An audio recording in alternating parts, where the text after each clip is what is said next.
कुंती पुत्र भीम ने पाया 10,000 हाथियों का बल। बाल काल से ही दुर्योधन पांडवों के प्रति द्वेष भाव रखता था। विशेषकर भीम से वह अत्यधिक ईर्ष्या करता था। उसके साथ सभी कौरव भी पांडवों से जलते थे। वे कई बार भीम के सामान छुपा देते थे। जब भीम अपना सामान खोजते थे तो वे हंसते थे। वे कई बार भीम का भोजन, खीर, मिष्ठान आदि छुपा देते थे। भीम को बहुत क्रोध आता था, परंतु युधिष्ठिर के कहने पर वे चुप हो जाते थे। भीम ने भी कौरवों को सबक सिखाने की सोची।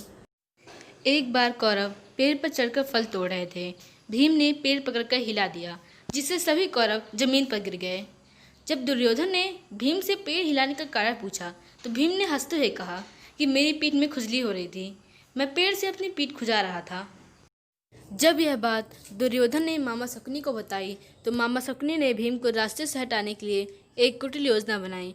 योजनानुसार दुर्योधन ने भीम से मित्रता कर ली और भोज का निमंत्रण दिया।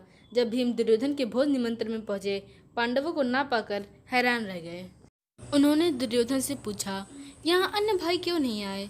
दुर्योधन ने हंसकर कहा, मैंने तुम्हें यहाँ पहले इसलिए बुलाया कि तुम सारी व्यवस्था पहले से देख लो और यह भी देख लो कि भोजन ठीक बना है या नहीं, और चक्कर बताओ कि भोजन कितना स्वादिष्ट और मधुर है। भीम ने कहा, ठीक है।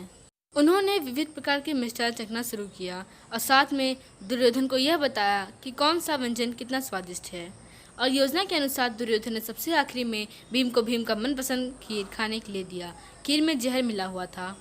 भीम खीर खाते ही बेहोश हो गए और दुर्योधन ने अपने भाइयों के साथ मिलकर भीम को नदी में फेंक दिया और सब कौरव भाइयों ने एक साथ जश्न मनाया। और यहाँ एक तरफ पांडव भीम के न मिलने से परेशान थे, तो दूसरी तरफ वहाँ भीम नदी के रास्ते से रसातल में बसे हुए नागलोक में पहुँच गए। वहाँ के प्रहरी नागों ने उन्हें डसना शुरू कर दिया। उनके डसने के कारण खीर के विष का प्रभाव निष्प्रभावी हो गया। अब भीम को होश आ गया। उन्होंने नागों को मार कर भगा दिया। वहाँ वासुकी नाग का राज्य था। नागराज वासुकी के साथ आर्यक नाम के नाग भी थे, जो रिश्ते में भीम के नाना लगते थे। उन्होंने भीम का परिचय जान वासुकी नाग से भीम को दंड न देने की प्रार्थना की। आर्यक के कहने पर वासुकी ने भीम को क्षमा कर दिया और उन्हें दिव्य पेय पिलाया। दिव्य पेय पीते ही भीम के शरीर में 10,000 हाथियों का बल आ गया। भीम ने कुछ दिनों तक नागलोक में समय व्यतीत किया।